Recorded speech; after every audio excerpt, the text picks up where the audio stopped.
नमस्ते।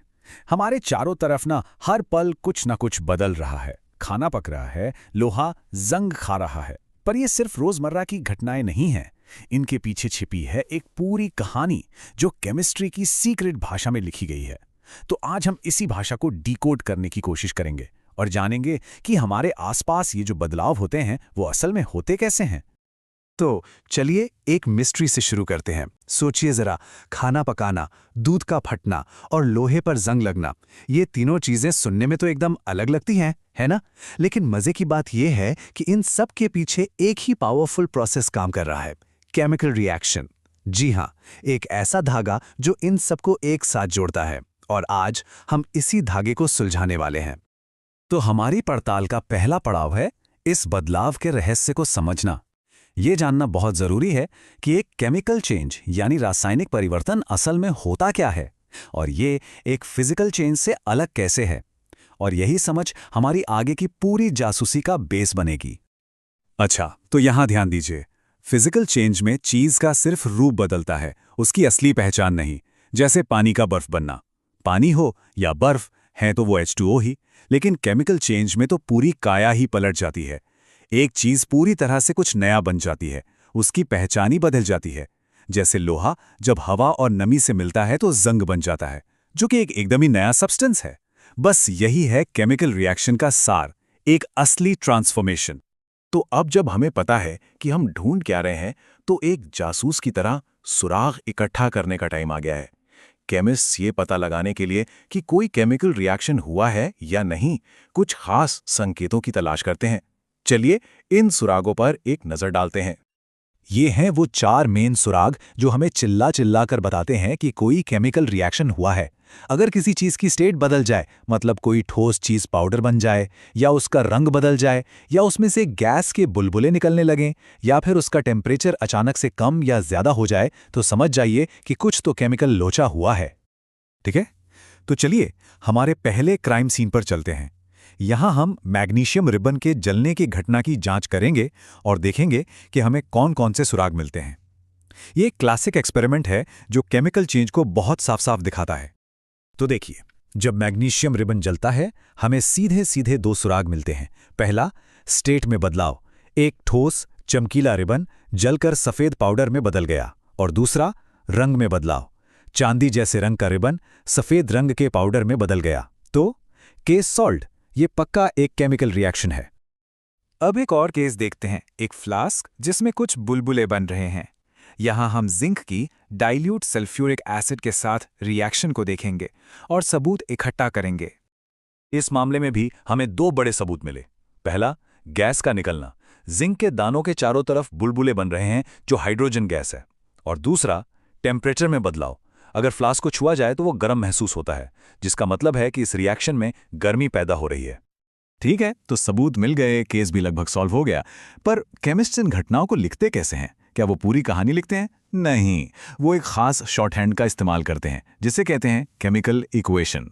चलिए इस सीक्रेट भाषा को सीखते हैं। अब सोचिए, हर बार किसी रिएक्शन को समझाने के लिए इतना लंबा वाक्य लिखना, ये तो बहुत मुश्किल हो जाएगा, है ना? खासकर जब रिएक्शंस और भी कॉम्प्लेक्स हों। केमिस्ट्री को इससे एक बेहतर तरीके की जरूरत थी। तो देखिए, यहां जादू होता है। हम एक लंबे वाक्य को पहले एक सिंपल वर्ड इक्वेशन में बदलते हैं और फिर उसे एक बहुत ही छोटे और काम के केमिकल इक्वेशन में। तीर के बाईं तरफ वाले, मतलब जो रिएक्शन में हिस्सा ले रहे हैं, वो है रिएक्टेंट्स, और तीर के दाईं तरफ जो नई चीज बन रही है वो है प्रोडक्ट। ये तीर दिखाता है कि रिएक्शन किस दिशा में जा रहा है। ये केमिस्ट्री का आप कह सकते हैं गोल्डन रूल है। इसका सीधा सा मतलब है कि कोई भी चीज गायब नहीं होती और ना ही कहीं से पैदा होती है। आप जितने एटम लेकर रिएक्शन शुरू करेंगे, उतने ही एटम आपको आखिर में भी मिलेंगे। बस उनकी जगह बदल जाएगी, वो नए दोस्त बना लेंगे। और इसी वजह से इक्वेशन को बैलेंस करना, यानी दोनों तरफ एटम्स की गिनती बराबर रखना बहुत जरूरी है। चलिए इस रूल को एक्शन में देखते हैं।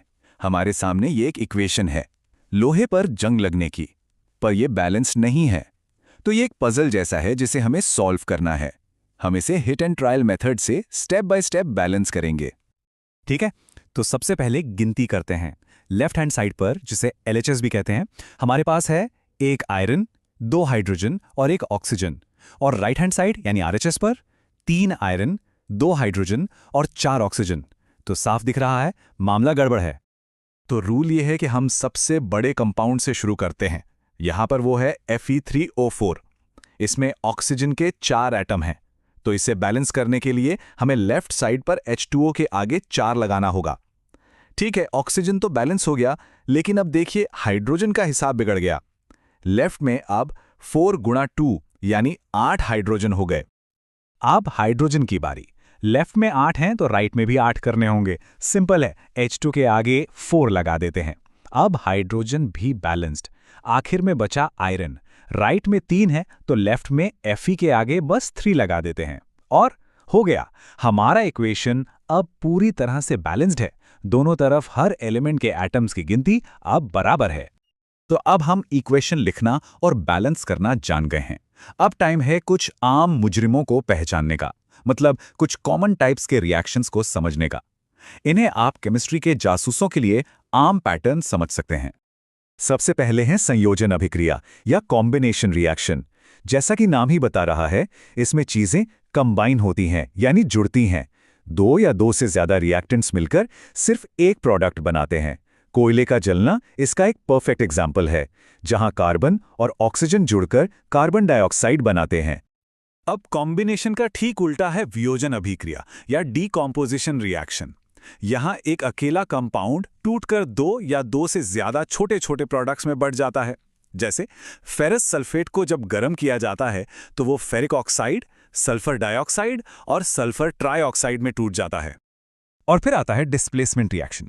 इसे ऐसे समझिए कि एक ज्यादा पावरफुल एलिमेंट एक कम पावरफुल एलिमेंट को उसकी जगह से धक्का मारकर हटा देता है।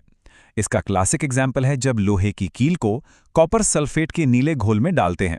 ज्यादा रिएक्टिव लोहा कॉपर को उसकी जगह से हटा देता है, जिससे घोल का रंग हल्का हो जाता है और कील पर तांबे की परत चढ़ जाती है।